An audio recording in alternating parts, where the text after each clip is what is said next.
TekDiveUSA 2014 review.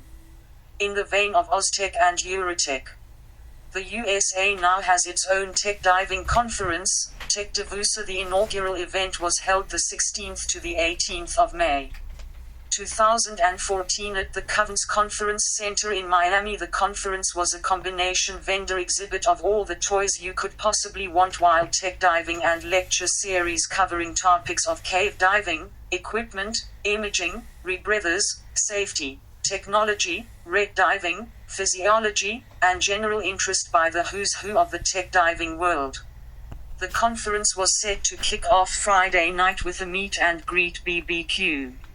I drove down Friday morning and checked into my hotel. I stayed at the Hollywood Beachside Boutique Suites in Hollywood, FL, just north of Miami. The conference had blocked out rooms at a hotel closer to the Covens Center, but they were a little out of my price range. The Hollywood Suites was only a 20-minute drive from the conference, even in South Florida traffic, which is horrendous. My room was only 20 yards from the beach, so you can't beat that. I was upgraded to a larger room for some reason, but the room was great. It was a typical South Florida hotel built in the 60s, but it was clean, the window AC worked, and it had a kitchen. The best of all was it had a huge roll-in shower that was built for rinsing dive gear or partying with 12 of your closest friends, your choice. I checked in at the BBQ that evening and got my registration package, which included my credentials for the weekend, lunch vouchers, and a voucher for a free swag bag to be picked up Saturday. The food was excellent, and it was weird rubbing elbows with the rock stars of the tech diving world. You see their videos and read about their adventures, and then they are standing next to you having a drink and slamming BBQ with the rest of us wannabes. Saturday started bright and early with opening remarks from Randy Thornton, the conference's organizer, and picking up the swag bag, which in itself made the trip worthwhile. The bag itself was a backpack-style dry bag, beautifully logoed, containing a set of halcyon wet notes. Diverite koozie, Paddy CCR checklist, gift bag from Amigos Dive Center, luggage tags from Divertech and Poseidon, and stickers, brochures galore. The vendor area was open throughout the conference and was filled by manufacturers, training agencies, and travel destinations to ruin the budget of any tech diver.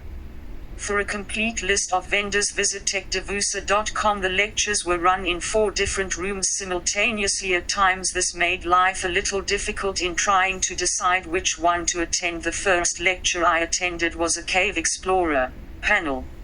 The panel consisted of Lamar Hires, Jill Heenerth, Phil Short, Brett Hempkill, and 3 others whose names I did not get. They provided an excellent cue and a panel on cave diving and exploration.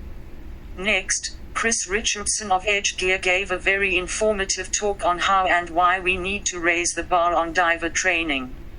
Afterwards came a panel discussion by all the most well-known rebreather manufacturers regarding their products and the state of rebreather diving in general.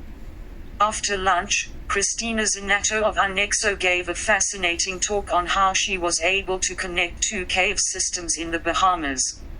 One an ocean cave and the other an inland cave. She actually came up to me later in conference and personally thanked me for attending her talk.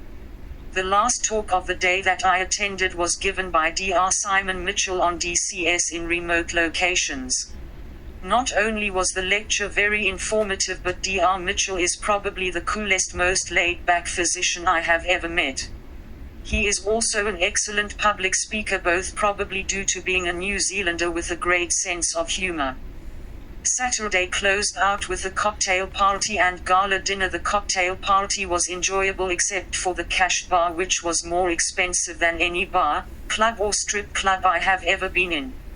At dinner, the seating was assigned. I lucked out and was assigned to the rockstar table. At the table with me was world-renowned tech diver Jill Heenerth, Carl Shreves of Paddy Sat, Christine Olmsted, and Renee Powers. It was a very enjoyable evening listening to their stories and trying to learn all I could. After dinner was the charity raffle and awards ceremony. I Got Nothing Sunday kicked off bright and early with a talk by John Clark on accident investigations and cold water regulators diving in Antarctica. I did not know that a red could freeze like that. Another reason I live in Florida. Following that was another highly informative and entertaining lecture by Simon Mitchell on diver rescue.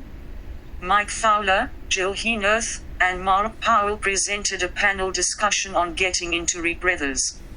Great tools, great toys, but cost more than most cars. After lunch, Pete Malai presented on dive trips he runs to the red diving capitals of the world, Truck Lagoon and Bikini Atoll.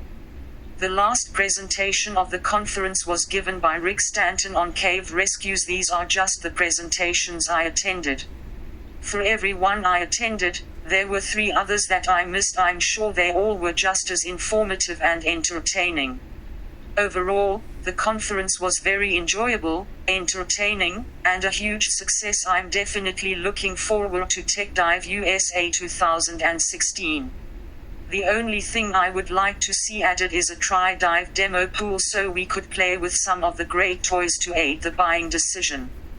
I decided to add an extra day at the end of the trip to go diving. I drove down to the Keys to dive the wreck of the Spiegel Grove with Conch Republic divers, thanks to owner Brenda and dive guide Jasmine. Conch Republic Divers is a top-notch operation. Diving a Monday afternoon boat is definitely the way to go. Outside the dive guide, there were only 5 divers on the boat, 3 diving rebreathers and 1 other diver and myself diving open circuit. Once we got out to the wreck, we had the entire wreck to ourselves. I have made approximately 7 trips to the Keys to dive this wreck but have been blown out every time. This time was different. Conditions were perfect: light current, warm water, 80 feet. Seas were a little choppy but not bad. Both dives were great, but I have decided that artificial wrecks are not my thing. I prefer to see fish and reef. There were a lot of grouper and barracuda on the wreck, but we spent most of the dives doing swim-throughs of the superstructure. As with all dives, lessons were learned. The only thing I will say is make sure you know your gear, practice with your gear, and maintain your gear. No injuries, but the potential was definitely there. If you are heading to the Keys, make sure to check out Conch Republic Divers for your diving. They do tech as well as recreational diving.